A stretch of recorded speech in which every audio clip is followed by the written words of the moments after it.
სატრანსპორტო გადაზიდვები ფული და საინტერესო ინდუსტრია, სადაც ზოგჯერ დაუჯერებელი მოვლენებიც კი ხდება. სარისკო გადაწყვეტილებებით დაწყებული, სიცოცხლისთვის საშიში მარშრუტებით დამთავრებული, ამ ეპიზოდში ყველაზე წარმოუდგენელ სატრანსპორტო ოპერაციებს გაჩვენებთ. ეს უდიდესი უჟანგავი ფოლადის რგოლი ჩინელმა ინჟინრებმა შენებარი ატომური ელექტროსადგურისთვის დაამზადეს. ეს რგოლი 150 ტონას იწონის, ხოლო მისი დიამეტრი 15.6 მეტრია. ასეთი უნიკალური ობიექტის ტრანსპორტირება დიდ გამოწვევას წარმოადგენს. რგოლის სამშენებლო მოედანზე გადასატანად გამოყენებულ პლატფორმას 106 ბორბალი ჰქონდა, ხოლო ამ სტრუქტურის სიგანე 4 საგზაო ზოლს მოიცავდა. საგზაო ნიშნებთან შეჯახების თავიდან ასაცილებლად რგოლი პლატფორმაზე იყო განთავსებული, თუმცა უჩვეულო ტვირთის ტრანსპორტირებისთვის მუშებს საგზაო ინფრასტრუქტურის დროებითი დემონტაჟი მაინც მოუწიათ.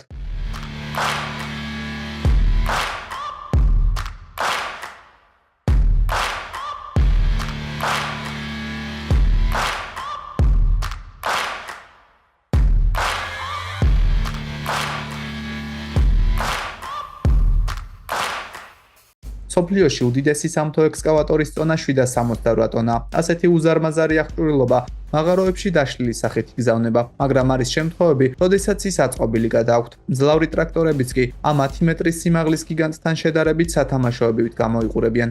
ამ კოლოსალურ მანქანას ერთდროულად დაახლოებით 100 ტონა ტვირთის აწევა შეუძლია.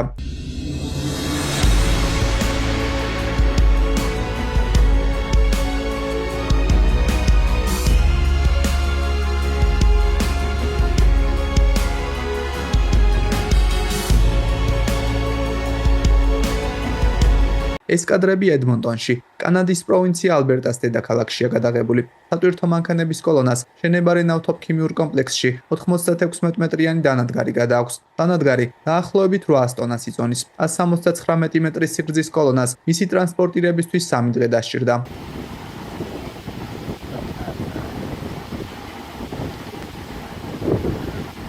ინფრასტრუქტურის ნაკლებობა ადამიანებს ორიგინალური გადაწყვეტილებების მიღებისკენ უბიძგებს. ინდოეთის მთიან რეგიონებში ხშირად ტრანსპორტირებისთვის საჭირო ხიდები არ არის, ამიტომაც მოსახლეობას სხვადასხვა ტრანსპორტი საკუთარი მეთოდებით გადახავს.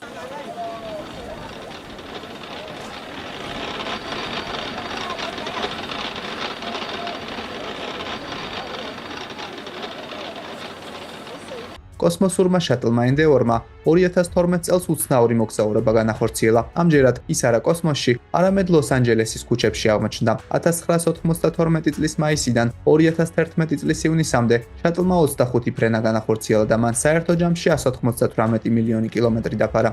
2011 წელს ენდეორი კანავერალის კონცხზე უკანასკნელად დაეშვა. ამის შემდეგ მისი კალიფორნიის სამეცნიერო ცენტრში გადატანა გადაწყდა. აეროპორტიდან 19 კილომეტრიანი მოგზაურობის ბოლო ეტაპი სპეციალურ პლატფორმაზე განხორციელდა. მოგზაურობა 3 დღეს 3 კილომეტր/საათის სიჩქარით მიმდინარეობდა. ამ დროის განმავლობაში ათასობით მაცხოვრებელი ქუჩებში ლეგენდარული შატლის სანახავად მუდმივად იკრიბებოდა.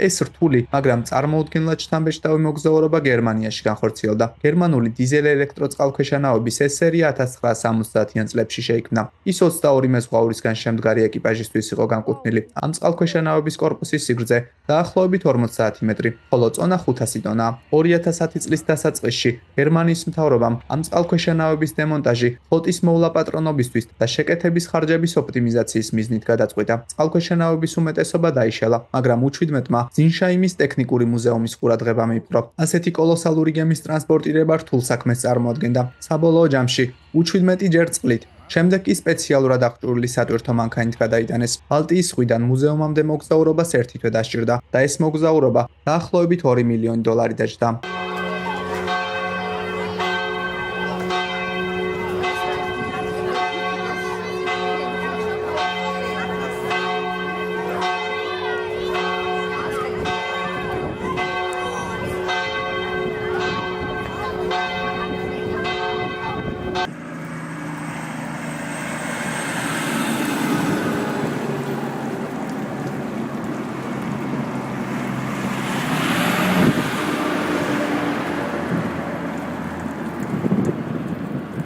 დიდი ზომის ქარის ტურბინის ტრანსპორტირება მხოლოდ პროფესიონალ მძღოლებს შეუძლიათ. გამომდინარე იქიდან, რომ ზოგიერთი ასეთი კოშკის სიმაღლე 140 მეტრია, მათი ტრანსპორტირება საკმაოდ ძვირი ჩდება.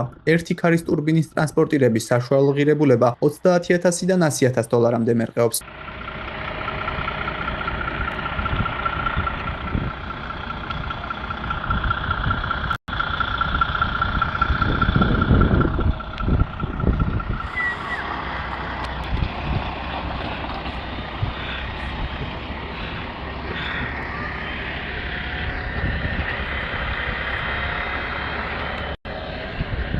ამ შემთხვევაში მათი ტრანსპორტირება გეგმის მიხედვით არ წავიდა. მოსახვევი ძალიან მკვეთრი იყო და ამიტომაც გზის გასწვრივ არსებული ხეები ხოლისთვის მოულოდნელ დაბრკოლებად იქცა.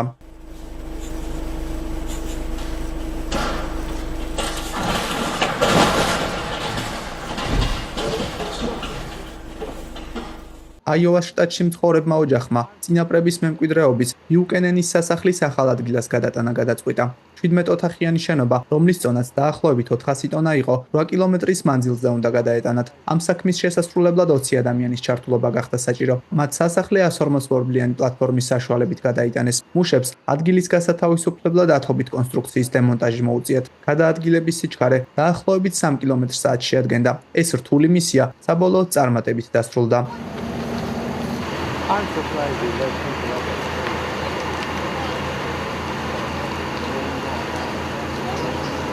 ცნობილი რაკეტის Falcon 9-ის გამშვები მოწყობილობა წარმატებული მისიის შემდეგ საკუთარ ანგარში ბრუნდება. ეს კონკრეტული ფრენა ამ რაკეტისთვის მეხუთე წარმატებული ფრენა იყო. Falcon 9-ის დიამეტრი 3.7 მეტრია, რაც მისი შედარებით მარტივი ტრანსპორტირების საშუალებას იძლევა. გამშვები მოწყობილობა ტრანსპორტირებამდე სპეციალურად იფუთება, რათა ის ნალექებისგან და სხვადასხვა ტიპის დაზიანებებისგან დაცული იყოს.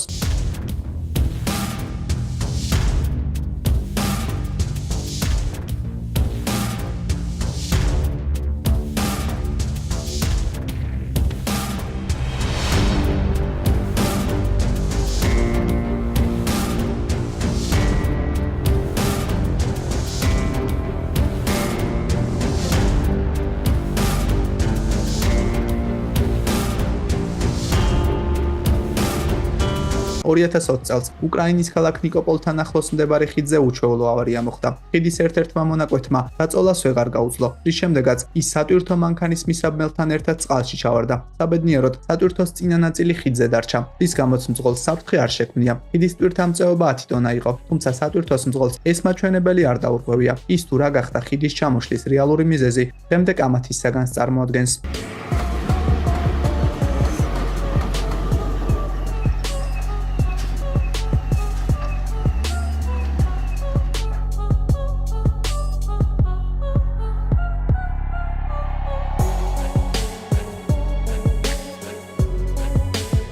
თქვენ ახლა მსოფლიოში ყველაზე მძლავრი გაზის ტურბინების ტრანსპორტირების მომენტს უყურებთ. მას 400,000 სახლის ენერგომომარაგება შეუძლია. ტურბინის წონა 390 ტონაზე მეტია. 100 მეტრიანი კოლონა 20 კმ/სთ სიჩქარით მოძრაობს, რომელსაც 4 მძლავრი სატვირთო მანქანა ამუშავებს.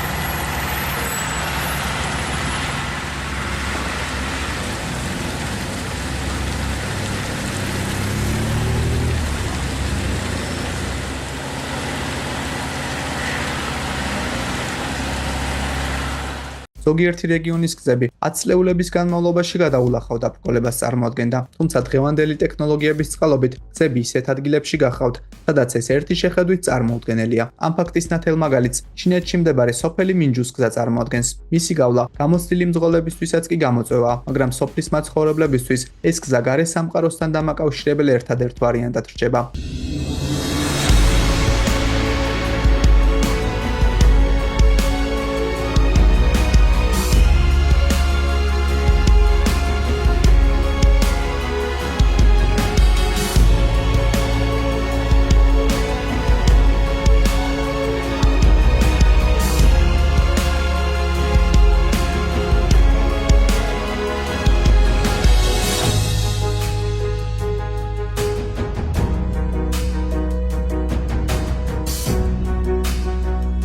ეს 65-ის ტიპის ვერტმფრენები 9 საუკუნეზე მეტია, რაც ურთულეს ამოცანებს უმკლავდებიან. ამ ვერტმფრენებს 16 ტონა ტვირთის აწევა შეუძლიათ, ხოლო მათი მაქსიმალური სიჩქარე 345 კმ/სთ-ია.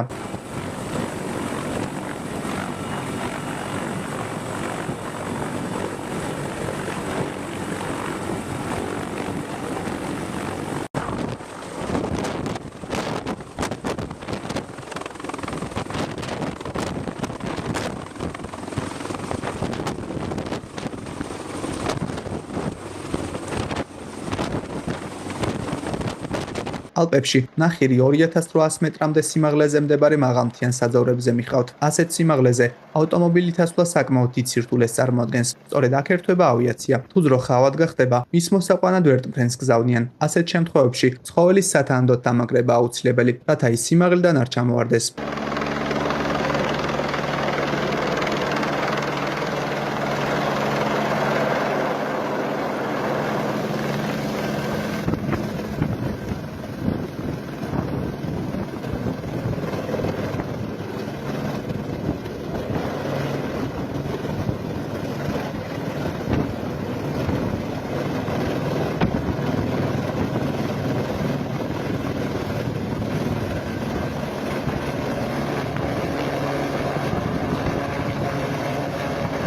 შემთხვევითი არ არის, რომ ეს კოლოსალური გემი დიდი ზომის ატლანტიკური თევზის ლურჯი მარლინის სახელს ატარებს. ამ გემის მთავარი ფუნქცია გაზისა და ნავთობის მრეწველობისთვის აუცილებელი საბურღი დანადგარების გადატანაა. ასეთი აღჭურვილობა საკმაოდ დიდი ზომისაა, მაგრამ ლურჯი მარლინი საკუთარ საქმეს თავს ყოველთვის კარგად ართმევს. 217 მეტრის სიგრძისა და 42 მეტრის სიგანის ჰოლანდიურ გემს 56,000 ტონა ტვირთის გადატანა შეუძლია. მიუხედავად მისი ძირითადი ფუნქციისა, გემს სხვადასხვა დანადგარებიც გადააქვს. მაგალითად, ამერიკის საზღვაო ძალებმა ის დაზიანებული გამანადგურებლის არაბეთის ზღვიდან მექსიკის ყურეში გადასაყვანად დაიქირავეს.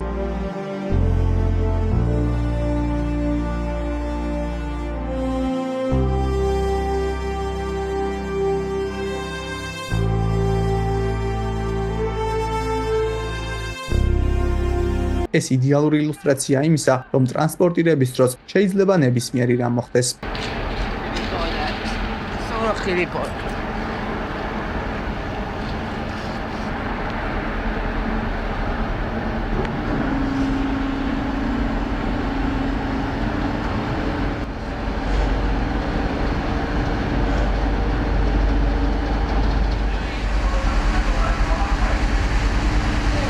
ასეთი აღჭურვილობის ტრანსპორტირება რკინიგზისთვის დიდ გამოწვევას წარმოადგენს. ტანკებისთვის სპეციალურ 6 ღერძიან პლატფორმებს იყენებენ.